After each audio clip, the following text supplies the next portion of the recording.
បើកភ្លើងឧបករណ៍របស់យើងដំណើរការយើងចុច tele ដើម្បីបិទដំណើរការហើយយើងបើកកុងតាក់ដើម្បីដំណើរការវិញយើងចុច tele ដើម្បីបិទ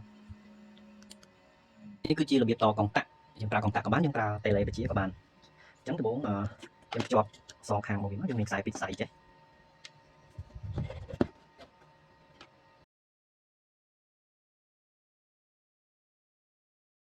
យើងចាប់ខ្សែពីរខ្សែបែបនេះ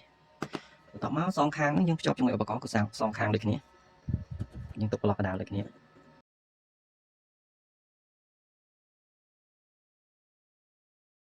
យើងខាងនេះយើងភ្ជាប់ជាមួយនេះដូចគ្នាប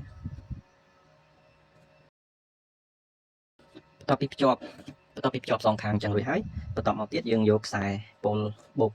របស់ឧបករណ៍របស់យើងមកដាក់ប្លុកកណ្ដាលនេះមកនៅនឹងខ្សែពុលបូករបស់ដុំ power របស់យើងមកដាក់ប្លុកកណ្ដាលដែរ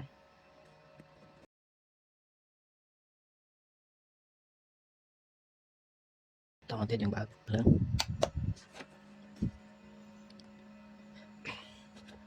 ឧបករណ៍របស់យើងដំណើរការ